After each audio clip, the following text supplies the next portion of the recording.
नमस्कार दोस्तों। विपक्षी दलों की गठबंधन इंडिया का पहला मीटिंग पटना में हो चुका है, दूसरा मीटिंग बेंगलोर में और तीसरा मीटिंग मुंबई में होने वाला है। लेकिन अभी तक इस गठबंधन का नामकरण के अलावा कोई भी फैसला नहीं लिया गया है कि कौन कहां से चुनाव लड़ेगा, किस पार्टी को कितनी सीटें मिलेंगी, कौन पार्टी कहां से चुनाव लड़ेगा या कौन प्रधानमंत्री उम्मीदवार होगा। ऐसी कोई भी फैसला अभी तक नहीं लिया जा चुका है। इसीलिए ये जो तीसरा मीटिंग है ये बहुत महत्वपूर्ण रहने वाला है इसी दृष्टिकोण से कि क्या इसमें फैसला लिया जाएगा कि कौन प्रधानमंत्री उम्मीदवार होगा या कौन इस इंडिया टीम का गठबंधन का मतलब संयोजक होगा या अध्यक्ष होगा। तो दोस्तों, पिछले मीटिंग में करीब 26 दल भाग लिए थे, लेकिन तीसरी मीटिंग में ये संख्या बढ़ या घट भी सकती है क्योंकि कुछ और दलों के जुड़ने की चांसेस लग रहे हैं। अब देखिए कि जो ये तीसरी मीटिंग है इसमें कोई और फैसला होगा या नहीं होगा, लेकिन कुछ बातों का निर्णय अवश्य होना है, जैसे कि पार्टी को उसका लोगो मिलेगा और साथ में पार्टी का अध्यक्ष का चुनाव हो सकता है और 11 सदस्यीय समिति का भी घोषणा हो सकता है। लेकिन ये सब इतना आसान नहीं रहने वाला है इस गठबंधन के लिए, क्योंकि अध्यक्ष पद के लिए नीतीश कुमार का नाम सबसे आगे चल रहा है और ममता बनर्जी का भी। इतना ही नहीं, अखिलेश यादव को भी कोई कह रहा है, तो कोई शरद पवार को भी इसका अध्यक्ष बनाने के लिए जिद पे अड़ा हुआ है। मतलब अलग अलग जो नेता हैं उनके प्रवक्ता उनको मतलब अध्यक्ष बनाना चाहते हैं।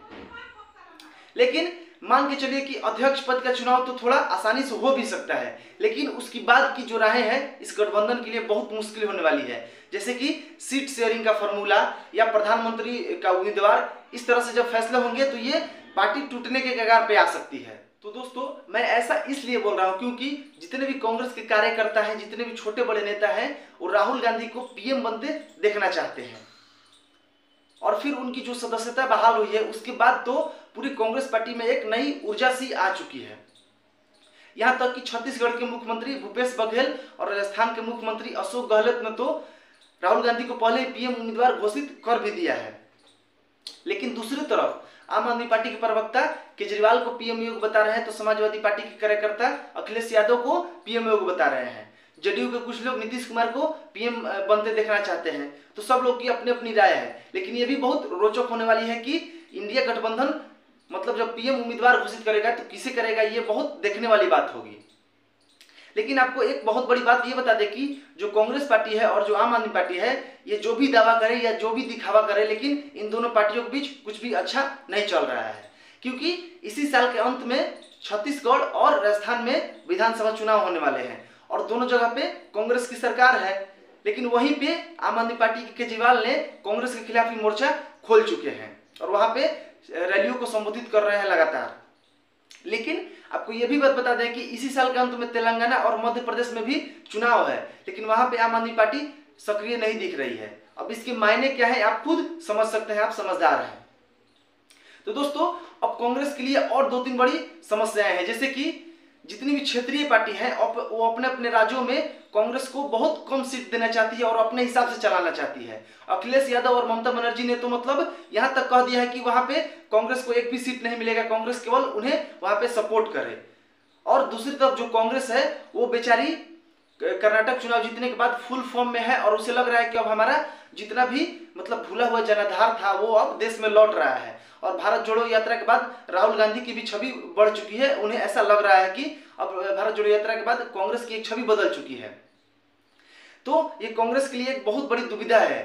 मतलब वो अकेले चुनाव भी नहीं लड़ सकती है और उसे गठबंधन में चुनाव लड़ना भी है और सीट शेयरिंग के लिए भी बहुत उसे दिक्कत है कि अगर मान लीजिए अगर हर जगह पे हर राज्य में उसे थोड़ी थोड़ी सीटें मिलेंगी तो हर राज्य में क्षेत्रीय पार्टी ही ज्यादा सीट लेंगी, तो फिर कांग्रेस को कितनी सीटें मिलेंगी? मुश्किल से हमको लगता है कि 100 सीट भी नसीब नहीं हो पाएगी। तो ये देखने वाली बहुत बड़ी बात होगी कि सीट शेयरिंग जब होगी तो ये पार्टी टूट भी सकती है, मतलब इसमें दरार भी आ सकती है, क्योंकि कांग्रेस ज्यादा सीट चाहती है और क्षेत्रीय पार्टी भी ज्यादा सीट चाहती है। तो अब किसे ज्यादा सीट मिलेंगी, किसे कम सीट मिलेंगी, ये तो तीसरे मीटिंग में ही पता चलेगा या आगे आने वाले दिनों में ही पता चलेगा। लेकिन दोस्तों, मैं अपना इस पे राय बता देता हूं कि ये गठबंधन कभी भी नहीं चल सकती है।